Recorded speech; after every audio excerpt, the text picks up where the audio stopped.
नमस्ते। गुड़ी पड़वा की जो हिंदू धर्म का नया साल है उसकी बहुत बहुत शुभकामनाएं सभी को। और नव दुर्गा स्टार्ट हो गई हैं तो उसकी भी बहुत बहुत शुभकामनाएं सभी को। और ये वीडियो मैं स्पेशली उन्हीं लोगों के लिए लेके आया हूँ क्योंकि अभी नव दुर्गा जो है वो स्टार्ट हो गई हैं तो आप सब लोग उपवास रखेंगे। और आज मैंने सोचा कि मैं इस बारे में मुझे बनाना बहुत ज़रूरी है क्योंकि मैंने आमतौर पे देखा है कि जब भी इस तरह की कोई चीज़ होती है, जैसे अभी 9 दिन उपवास चलेंगे, है ना, और रोज़े चलते हैं, है ना, ईद के वक्त वो, उसके बाद तो इस तरह की जो मतलब त्यौहार आते हैं जिसमें लोग उपवास रखते हैं, फास्टिंग करते हैं, खाना नहीं खाते हैं या रेगुलर खाने के अलावा कुछ दूसरी चीज़ें खाते हैं।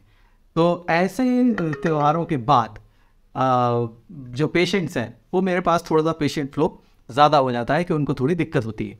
तो मैंने इस बार यही सोचा कि मैंने कहा ठीक है, अब उपवास शुरू हो रहे हैं और मैं अभी ही वीडियो बना के अपलोड कर दूं ताकि मैं लोगों को बता सकूं कि एक्चुअली अब करना क्या है, क्योंकि उपवास तो रखते ही है सब। तो मैं यहाँ पे 3 लोगों के लिए इसमें मैं एडवाइस दूंगा अपनी, कि वो लोग जो पेशेंट्स हैं जिनको पाइल्स, फिशर, फिस्टुला या मोशन के रास्ते की कोई भी बीमारी अभी है, एग्जिस्ट करती है और वो उससे अभी सफ़र कर रहे हैं, उनको प्रॉब्लम है ना।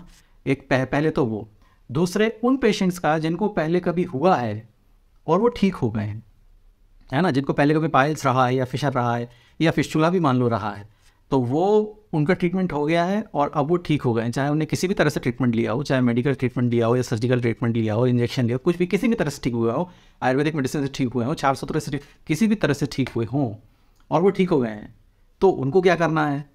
और जिनको कोई दिक्कत नहीं है, जो अभी तक बिल्कुल अच्छे हैं, स्वस्थ हैं, और ये अच्छी बात है और वैसे ही अपने को रहना भी है ना। तो इन 3 लोगों को मैं इस वीडियो में बताने वाला हूँ कि अब 9 दिन मान लो आपको उपवास रखना है तो क्या करना है, ठीक है, या अभी जैसे रोज़ा भी शुरू होगा तो उसमें क्या करना है ना, उनके लिए भी कॉमन है क्योंकि उपवास तो सेम है, तो इसलिए मैं सभी को बता रहा हूँ। तो सबसे पहले ये जो पेशेंट है ना, जिनको तकलीफ़ है, जिनको पाइल्स है, खून आ रहा है, जिनको अभी दर्द हो रहा है, जिनका ट्रीटमेंट अभी चल ही रहा है और अचानक से जो है नवदुर्गा आ गई है तो उपवास रखना भी ज़रूरी है। तो ऐसे पेशेंट्स को इलाज कोई भी चल रहा हो, चाहे एलोपैथी का चल रहा हो, चाहे आयुर्वेद का चल रहा हो, चाहे सर्जिकल चल रहा हो, कुछ भी क्षारसूत्र चल रहा हो, कुछ भी चल रहा हो, मैं आपको अभी बता देता हूँ कि अगर इस तरह की प्रॉब्लम आपको है तो आपको उपवास नहीं रखना है, ठीक है। उपवास आपको नहीं रखना है। आप बोलोगे नहीं हम 1 दिन रख लेते हैं, 2 दिन रख लेते हैं, या हम ऐसा कुछ खा लेंगे, आपको नुकसान हो जाएगा, ठीक है। उपवास में जो भी चीज़ें खाते हैं वो इस प्रॉब्लम के लिए तो नुकसानदेह है, जैसे साबूदाना है ना, सिंगाड़े का आटा है, ये चीज़ें नुकसान करती हैं। पानी भी अपन कम पीते हैं, नुकसान करता है ये, ठीक है। तो ऐसे पेशेंट्स जिनको ये प्रॉब्लम है, उपवास आपको बिल्कुल नहीं रखना है। उपवास रखेंगे आप तो आपको नुकसान हो जाएगा। आप वही परहेज़ करिए जो परहेज़ आपका चल रहा है। मान लो कोई डॉक्टर साहब ने आपको कहा है कि भाई आपको हल्का खाना खाना है, आपको सब्जी रोटी दाल ही खानी, तो आपको सिर्फ वही खाना है, ठीक है, और वो खाते रहना है, उसको छोड़ना नहीं। कोई कहे कि नहीं हम तो केवल दूध पे रख लेंगे, तो नुकसान हो जाएगा, ठीक है। ऐसा नहीं है कि आप केवल दूध पी लेंगे और हम कुछ खाएंगे नहीं तो फिर हमारा उपवास भी हो जाएगा और पाइल्स में भी हमको दिक्कत नहीं होगी, ऐसा नहीं है। आप केवल दूध पिएंगे तो भी नुकसान है, ठीक है, आप केवल पानी पिएंगे तो भी नुकसान है ना। तो ऐसा काम अपने को करना नहीं। तो अगर आप पेशेंट हैं और अभी आपका ट्रीटमेंट जो है वो ऑन गोइंग है, अभी चल रहा है, तो आपको उपवास नहीं रखना है। ये मैं क्लियर कर दे रहा हूँ, है ना, उपवास आपको नहीं रखना है, आपको परहेज़ का खाना ही खाना है, ठीक। दूसरे लोग जिनको कभी पहले हुआ है, जो पेशेंट्स पहले कभी थे और वो उसके बाद ठीक हो गए, चाहे सर्जिकल हो, चाहे मेडिकल हो, चाहे आयुर्वेदिक हो, क्षारसूत्र हो, कुछ भी हो, और यदि वो ठीक हो गए हैं तो उनको इस बात का ध्यान रखना है कि उनको दोबारा हो सकता है, ठीक है। यही वो वक्त है जिसमें इस तरह की प्रॉब्लम्स होती हैं, है ना, क्योंकि खान पान एकदम बदलता है। और जैसे उपवास में क्या बोलते हैं, फलाहार करना है, ठीक है। तो अब फलाहार का मतलब क्या होता है, फलों का आहार, है ना। आपको फल खाने हैं तो फल तो खाते नहीं, क्या खाते हैं, तो साबूदाने की खिचड़ी बना लो, साबूदाने की खीर बना लो, है ना, साबूदाने के बड़े बना लो, आलू की सब्ज़ी बना लो सेंधा नमक डाल के, ठीक है, उबले आलू की सब्ज़ी, सिंगाड़े के आटे की पूड़ी बना लो और वो पूड़ी और सब्ज़ी भी खा लेते हैं, ठीक है। सिंगाड़े के आटे का हलवा भी बना लो, वो भी खाते हैं। जितनी भी चीज़, मतलब जो फलाहार है, फलों को खा के यदि आपको 9 दिन रहना है तो आप वो तो नहीं करते।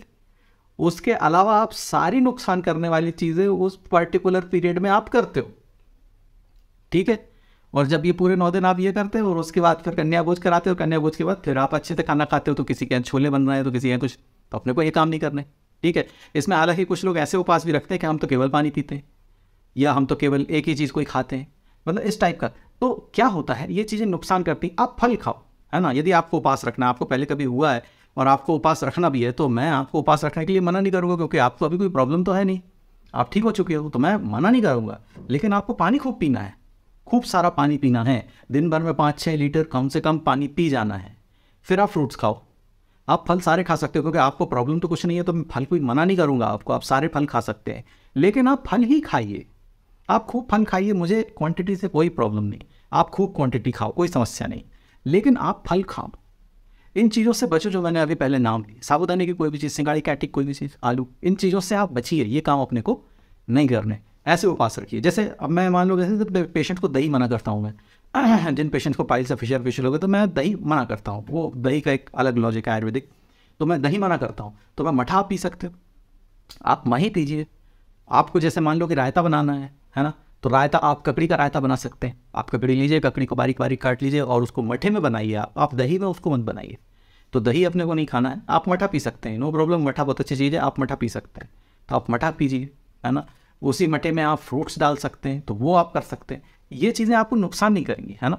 लेकिन आप यदि साबूदाने और उस कैटेगरी में यदि जाएंगे, सिंगाड़े के आटे कैटेगरी में, और उसी की पूरी सब्जी बनाए, और आप सोच रहे हैं कि हम तो उपास वाला खाना खा रहे हैं, तो ये बहुत नुकसानदेह है ना। तो दोनों दृष्टिकोण से, एक तो आप त्याग नहीं कर रहे हो क्योंकि मज़ेदार खाना खा रहे हो आप, और दूसरा वो खाना भी आपको फिजिकली आपको नुकसान कर रहा है ना। डिजीज़, आपको जो प्रॉब्लम आपको पहले हुई है वो आपको दोबारा हो सकती है, तो ऐसा काम अपने को बिल्कुल नहीं करना है। और अब तीसरा कैटेगरी कौन सी है, जिनको कभी हुआ ही नहीं है, जो बिल्कुल स्वस्थ हैं अभी, जिनको कभी कोई प्रॉब्लम नहीं हुई, मोशन के रास्ते में कभी कोई दिक्कत नहीं, पेट भी उनका बढ़िया साफ होता है, तो वो उपास कर सकते हैं। लेकिन मेरी फिर भी उनको ये सलाह है कि आप फ्रूट्स पे रखिए उपास, ठीक है। आप फल खाइए, फल खाएंगे तो आपको नुकसान नहीं होगा, ठीक है। आप थोड़ा मोड़ा साबूदाने की खिचड़ी भी आप खा सकते हैं, मान लो बड़े भी खा लिए आपने, कोई थोड़ा बहुत आप कर सकते हो, तो आपको एकदम नुकसान नहीं होगा, क्योंकि आपका कभी हुआ ही नहीं है ना। लेकिन हो सकता है, इस बात का ध्यान रखना, तो अपने को ऐसा काम नहीं करना जिससे कि मतलब आबेल मुझे मार, मतलब हम उसी रास्ते पर चल रहे हैं, ठीक है, हमें अभी तक चोट नहीं लगी, लेकिन कभी लगे तो कैसे करेंगे, फिर वो ये इलाज करो, और फिर एक बार हो जाता है तो फिर वो आप सेकंड कैटेगरी में आ जाओगे, जो मैंने भी बोला, है ना।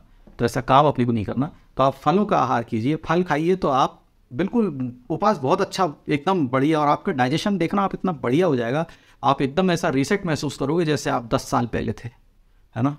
तो तीसरे नंबर का जो है, जिनको कोई प्रॉब्लम नहीं है, उनके लिए मेरी ये सलाह है। चौथा, जो जैसे रमज़ान आते हैं या रोज़ा रखते हैं, जितना मुझे पता है कि एक टाइम खाते हैं, सुबह एकदम जल्दी उठ के कुछ खाते हैं ऐसा, उसके बाद फिर दिन भर पानी भी नहीं पीते और खाना भी नहीं खाते, ऐसा मुझे मालूम है, मुझे जितना पता है। तो उस हिसाब से यदि मैं उनको एडवाइस करूं कि उनको किस तरह से रहना है, तो मैं उनको एडवाइस करूंगा कि कोई भी हैवी चीज़ आप एकदम सुबह 4-5 बजे मत खाइए, है ना। क्योंकि क्या होता है, आप एकदम भूखे हैं और सुबह आपने एकदम से खाना लोड कर दिया उस पर, है ना, कि भाई ठीक है आपको भूख नहीं लगेगी, दिन भर आपके पेट में खाना रहेगा, एनर्जी मिलेगी, वो बात तो सही है, लेकिन एकदम से हैवी चीज़ लोड नहीं करना अपने को। थोड़ा बहुत आप ले सकते हैं, जो भी आप खाते हो, मुझे उस खाने पर ही मैं फिर भी लेकिन नॉनवेज मना करूँगा कि नॉनवेज आप न लें, आप वेज में ही रहें, है ना। क्योंकि वो जो पीरियड है जिसमें आपको फास्टिंग करनी है, उसमें नॉनवेज आपको नुकसान कर सकता है। इस प्रॉब्लम में पाइल्स, फिशर, फिशुला और मोशन के रास्ते की जो दिक्कतें हैं, इसमें वो आपको नुकसान कर सकता है। तो आप लोग जो हैं, वो भी 3 कैटेगरी जो आपकी है, उनके लिए भी मैं बता दे रहा हूँ कि वैसे तो आपको रोज़ा रखना नहीं है, क्योंकि आप पेशेंट हैं, तो अभी आप मत रखिए, क्योंकि वो प्रॉब्लम आपकी बढ़ जाएगी। दूसरी कैटेगरी है जिनको कभी हुआ है, तो उनके लिए मेरी ये सलाह है कि आप ऐसी चीज़ खाइए जो वाटर आपके पेट में ज़्यादा होल्ड करे।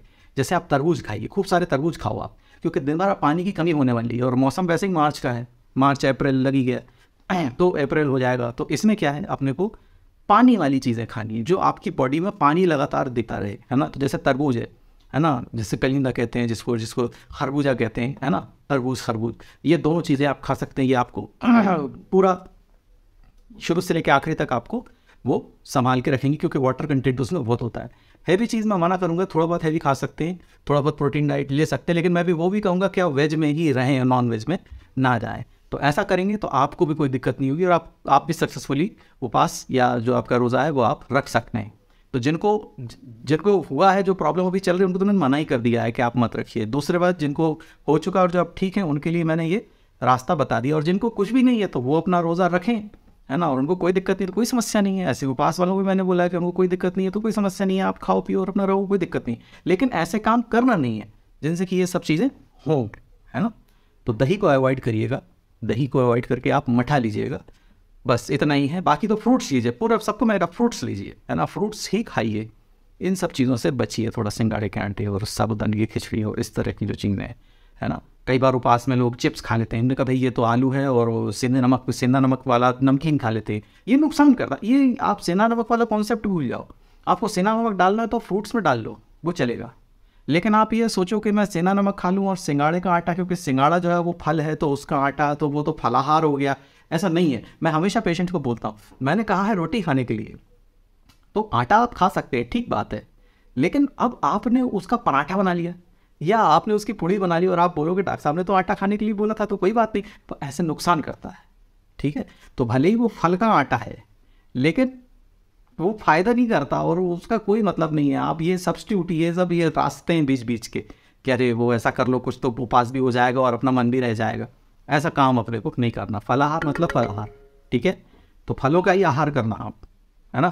तो चलो भाई, नवरात्रि की आपको बहुत बहुत शुभकामनाएं फिर से, और गुड़ी पड़वा की भी बहुत बहुत शुभकामनाएं फिर से। और अब इस वीडियो को आप देख लीजिए और सबको बता दीजिए कि भाई किस तरह से रहना है ना। और चलो अब मिलते हैं किसी नेक्स्ट वीडियो में, तब तक के लिए टाटा।